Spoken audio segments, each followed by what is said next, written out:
Okay, so hi everyone, good day.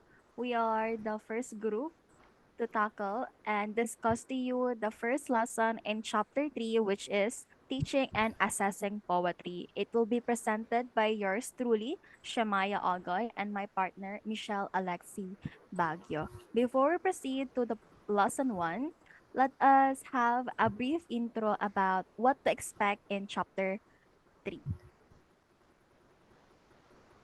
So, introduction.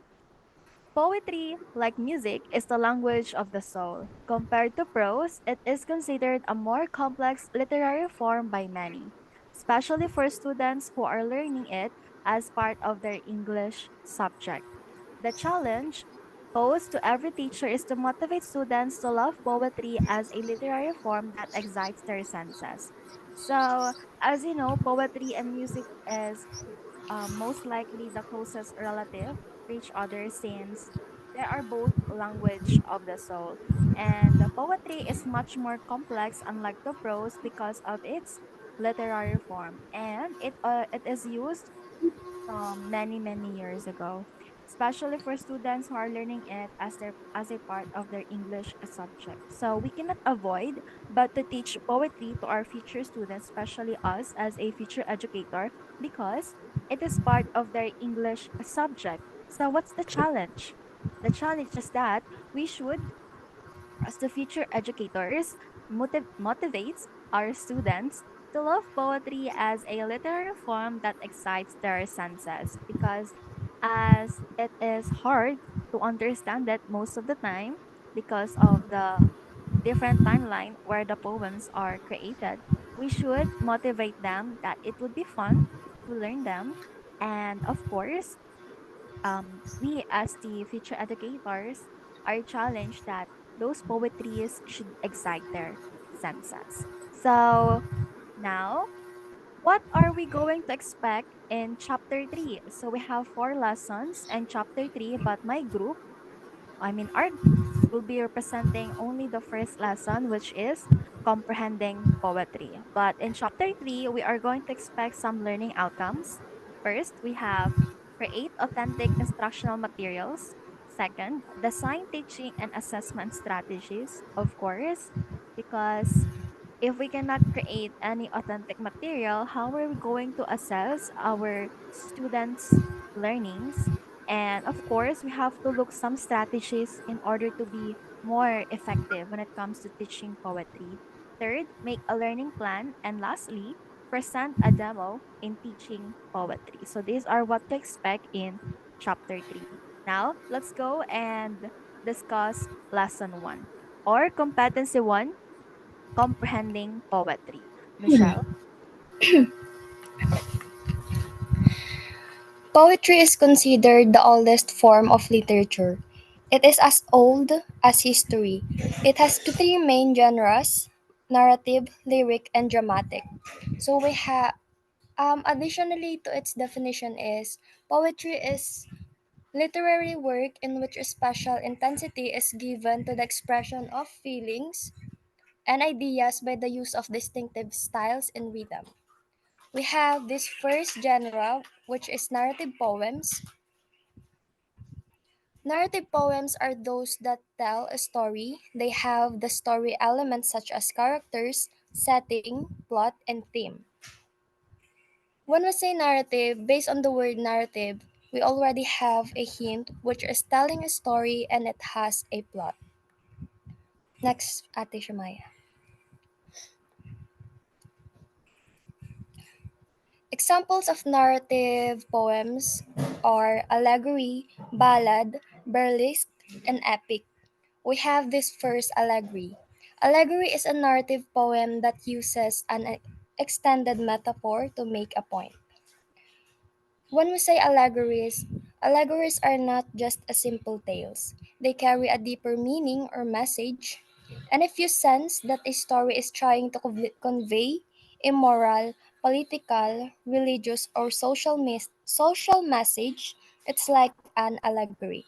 And remember, allegories often use narrative to comment on real life issues or to teach a lesson. Example of allegory is the Haunted Palace by Edgar Allan Poe. So another is we have this ballad. Ballad is narrative poetry that can be sung. A ballad is a poem with a musical quality. It is sometimes set to music. And the third one is burlesque. Burlesque is a mock epic poem presented in a melodramatic way. When we say mock epic, it is a form of satire where trivial subjects, characters, and events are treated with the grandeur of an epic poem. When we say trivial, when we say trivial, it is a little value or importance. While grandeur means an impressiveness, especially on appearance or style. The last one is epic. It is a long narrative poem that tells a story of a legendary hero. Next po ate.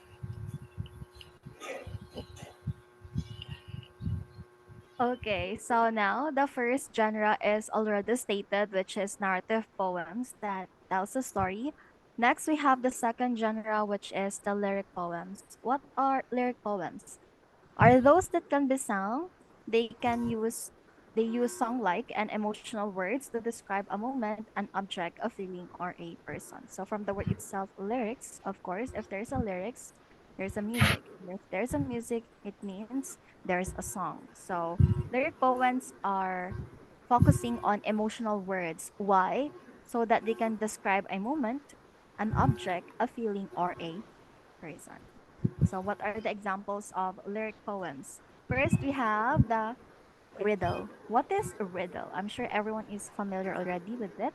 It is a short, mystifying lyric poem that poses a question. So, if there's a question, of course, there should be an answer. So, it is a short only, short, mystifying lyric poem. It poses mysteries, okay, because it's a riddle.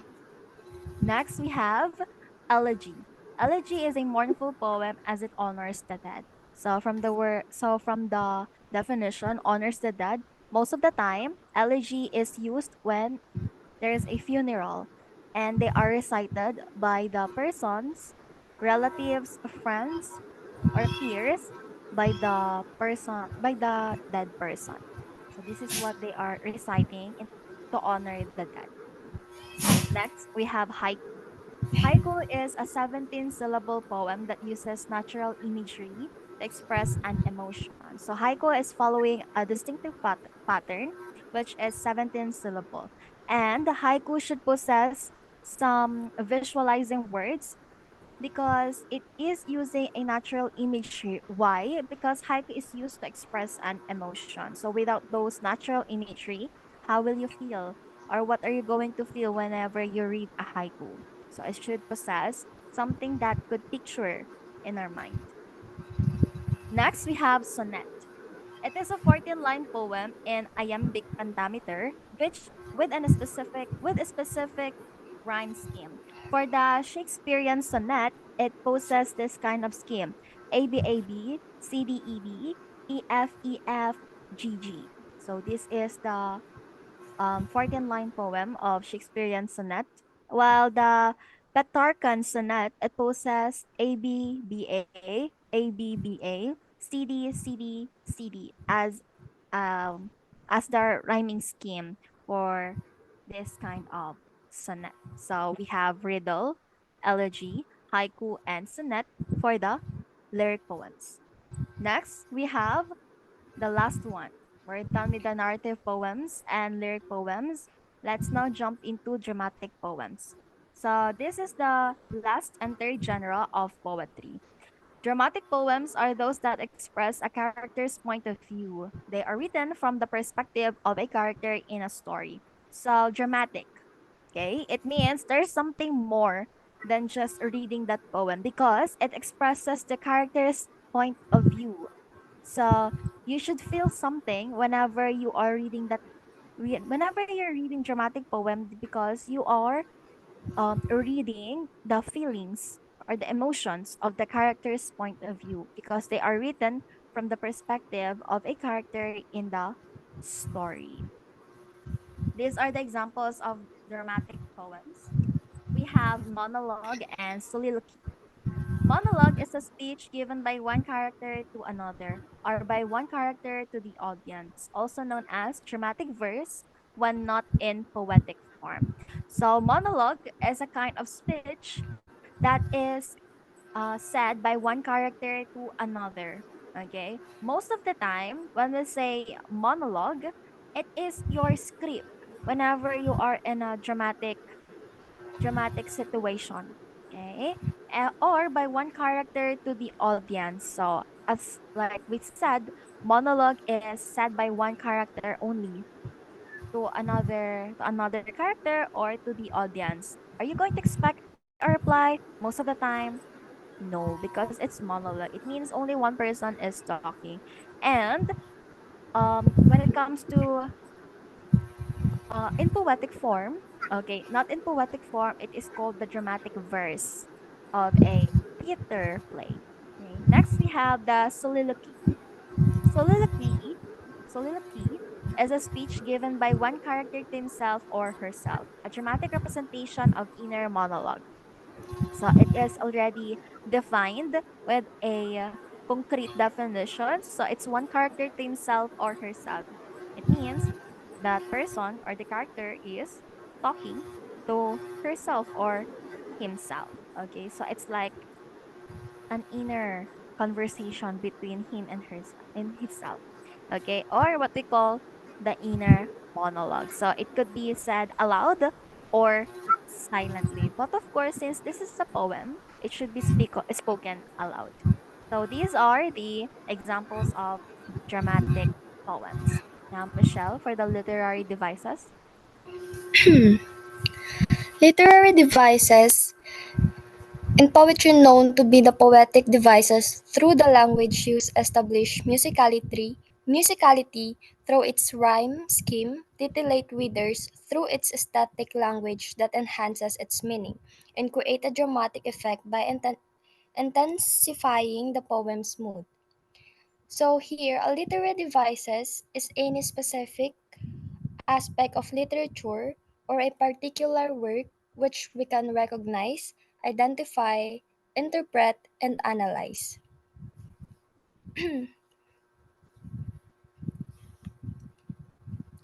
We have these devices that create rhythm.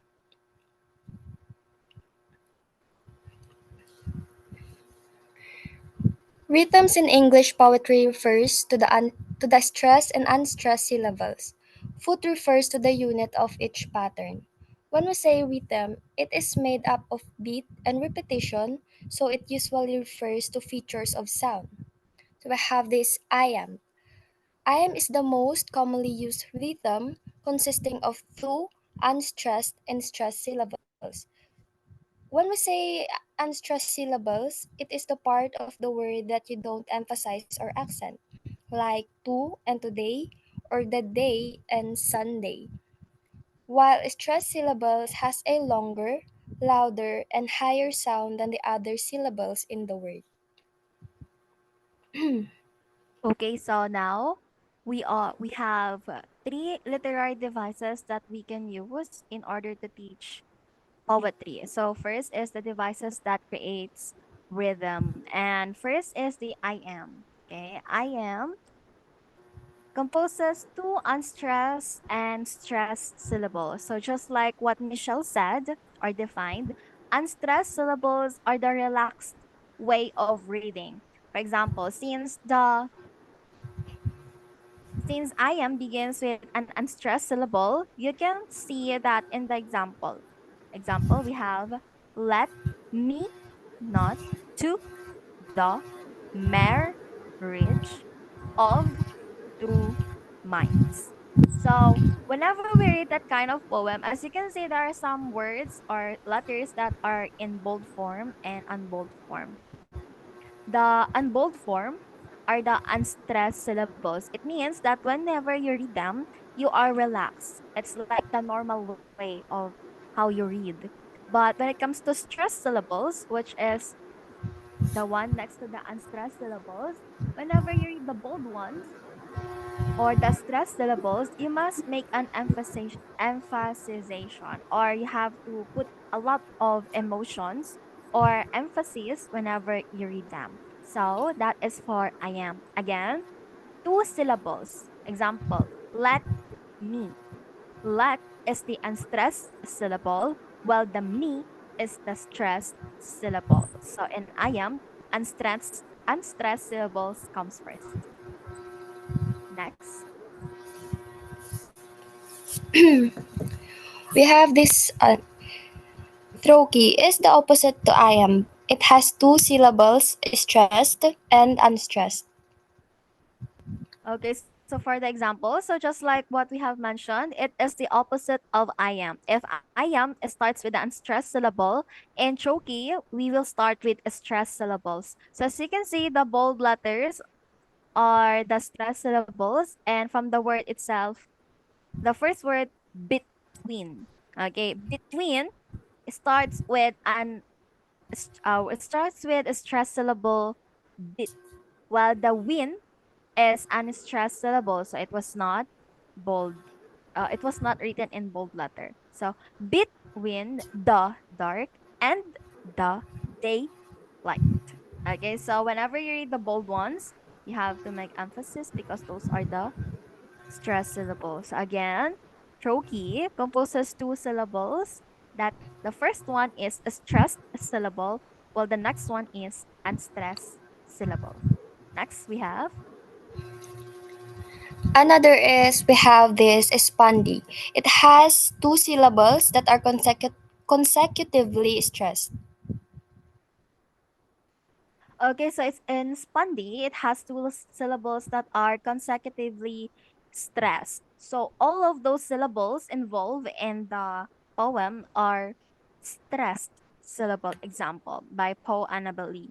It was many and many and it was many and many a year ago.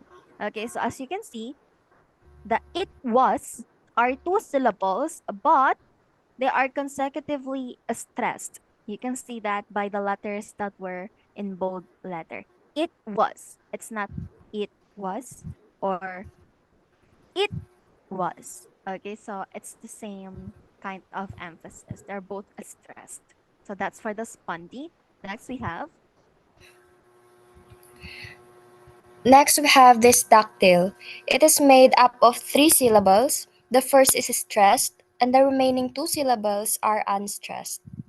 Okay, so for the dactyl, it has three syllables, but the first one is stress, while the remaining two are unstressed. Examples here is half a league, half a league. Okay, so we have three syllables here, half a league. The first one, which is half, is stress, so you can see the bold letter, while the a league are both unstressed syllables. So this is for dactyl. Next. For the last one is anapest. Is the opposite of dactyl. It consists of three syllables. The first two syllables are unstressed, and the last syllable is stressed. Okay, so for the anapest, anapest naman has three syllables, but unlike dactyl, dactyl begins with the first syllable as the stressed one. But here, the first two syllables are unstressed, while the last syllable is stressed. Example, we have like the leaves of the forest when summer is green. Okay, first let's take consider of the first three syllables of the poem, like the leaves. Okay, so the like the are the first two syllables, but you can see that it's not in bold letters, so they are the unstressed syllables. So like the, but the leaves, as you can see, it is the stressed syllable. So in unopposed, the first two syllables are unstressed, while the last syllable is stressed. Okay, so again, let's summarize. What are the devices that creates rhythm? First, we have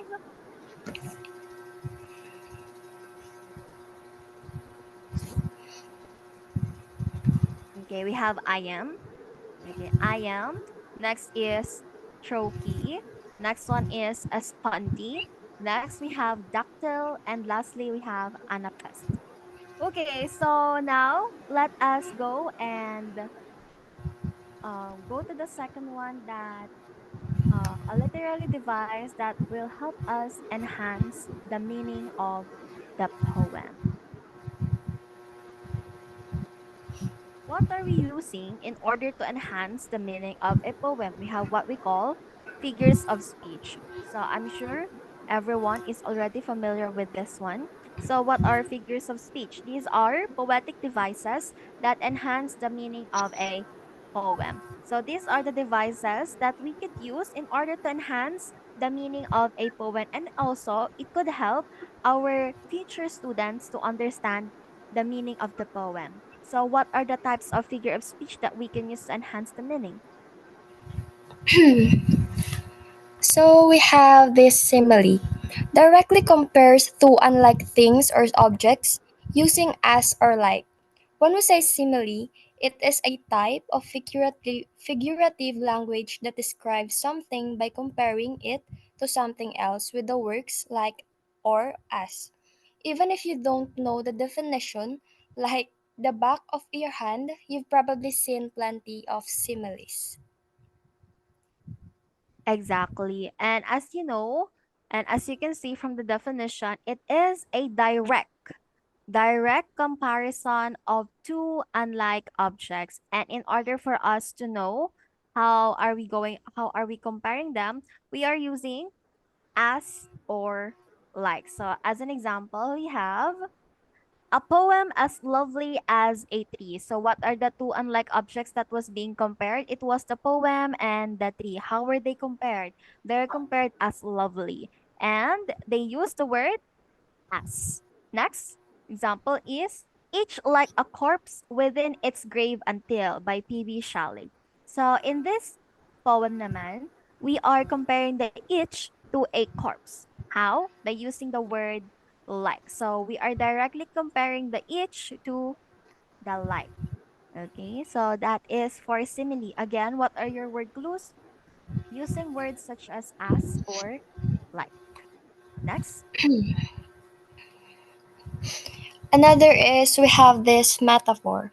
Unlike a simile, makes an indirect comparison between two unlike. When we say metaphor, it is a literary technique where one thing is compared to another by stating they share the same qualities. Metaphors are different to similes. Similes comparing two things by likening them to another. Similes rely on words such as like or as to make the comparison. Yes, exactly. And metaphor, unlike in simile, metaphor is indirectly comparing two unlike objects. So it could you will not figure it out at first, but you can tell that they are comparing two unlike objects. Example, it is the star to every wandering bark. So, what are the two unlike objects that was being compared? It was the star and bark. Although we didn't use any words such as and like, we can still perceive that it was directly compared to one another. Next, we have the morns are meeker than they were. Okay, so what are the two unlike objects that were being compared? We have morns and meeker. So, although it's not directly compared, you can still see that it was indirectly compared. So this is what we call a metaphor. Next one. So we have this personification. Personification gives human attributes to inanimate objects. So here in personification, it is a poetic device where animals, plants, or even inanimate objects are given human qualities, resulting in a poem full of imagery and description.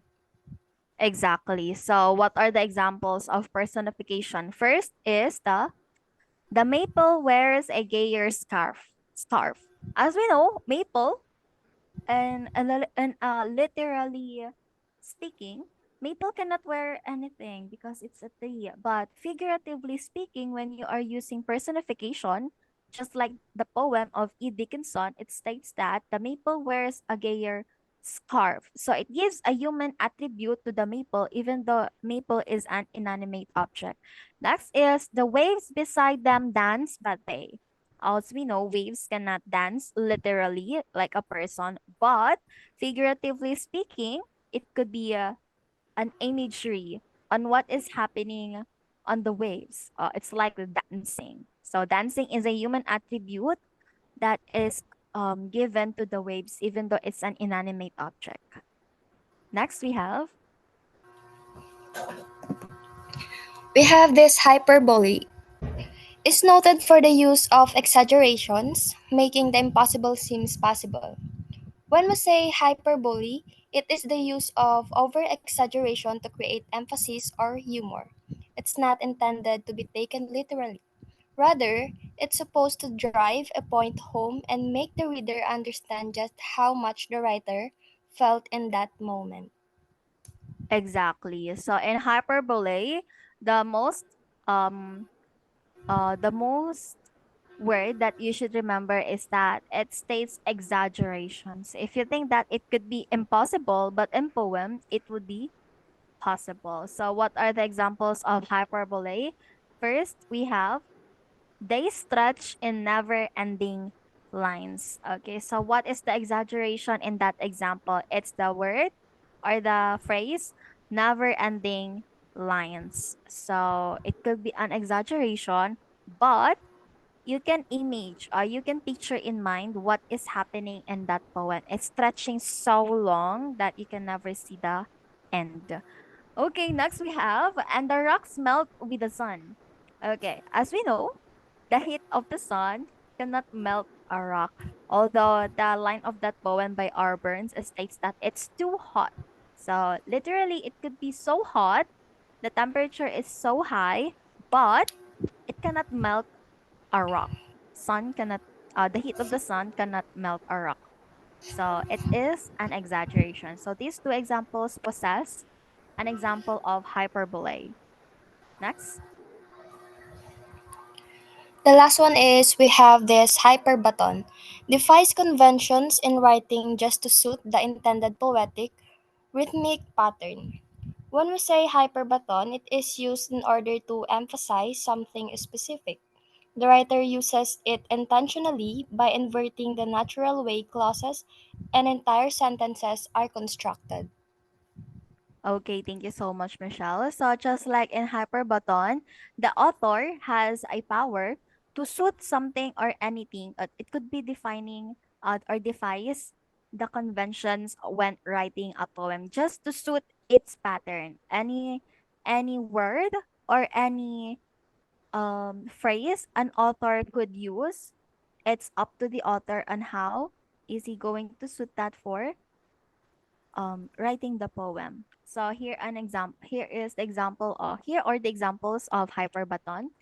We have 10,000 saw I at glance. Okay, 10,000 saw I at glance. So at one glance, the person saw 10,000 people. Next, we have love is not love, which alters when it alteration finds. So we can see some redundancy, but it suits the rhythmic pattern or the poetic pattern of the poem of William Shakespeare. So although it uses similar words on only one line, but it's a good pattern. So that is called an example of hyperbaton. Okay, so now we have all the examples of devices that enhance the meaning. What are those again? First, we have simile. Next, we have metaphor. Third, we have personifications. We have hyperbole and hyperbaton. All of these are examples of figures of speech, which is a device that enhances meaning. Now let us move to devices that intensify the mood. So if enhancing the meaning, we are using figures of speech. What are the things that we need to use in order, or devices that we need to use in order to intensify the mood of the poem? First, we have figures of sound?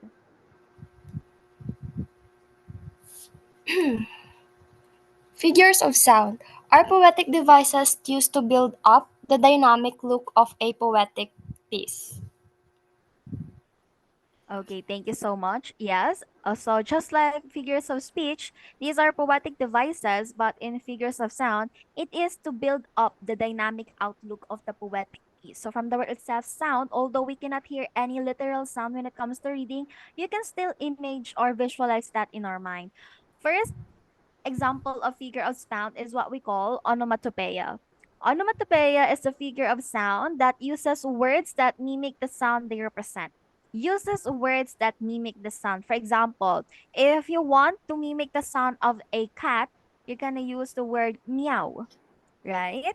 Even though you're just reading that word, you can still hear that there's something meowing in your mind. So that is for onomatopoeia. What are the other examples of onomatopoeia? How they clang and clash and roar. So what are the onomatopoeic words here? We have clang, clash, and roar. Although you're just reading them, you can picture in your mind what is happening in that poem. Next by our Browning, little hands clapping and little tongues chattering. So clapping and chattering are words, examples of onomatopoeia. So clapping and chattering, you cannot hear them literally, but you can picture and visualize what is happening. Next, we have alliteration. Okay? Alliteration is a sound device that involves the repetition of the first consonant sound in multiple words within a line of the poem. Again, let me clarify. Alliteration is repetition of only the first consonant sound in multiple words. Consonant sounds. I'm sure you're familiar with the consonant and vowels. We have an example here by Edgar Allan Poe, we have while I nodded, nearly napping, suddenly there came a tapping. Okay, so what are the alliteration words here? We have the nodded, nearly, and napping. So what are their first consonant sound? It's the sound of the letter N. Nodded, nearly, napping. One more thing. Oh, my love is like a red, red rose. So, what are the alliteration words here? We have the red, red, and rose.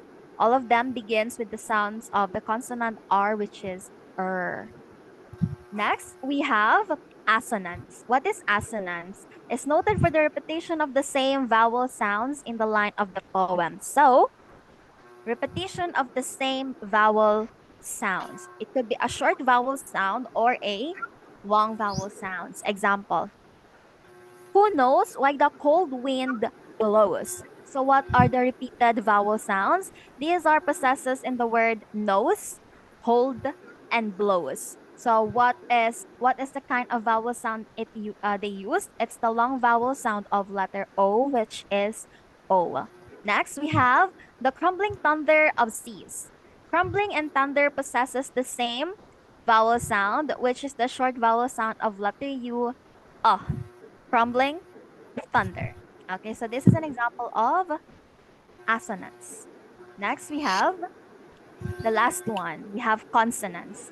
Unlike alliteration, repeats the middle and final consonants. Okay, so within groups of words within the line of poem.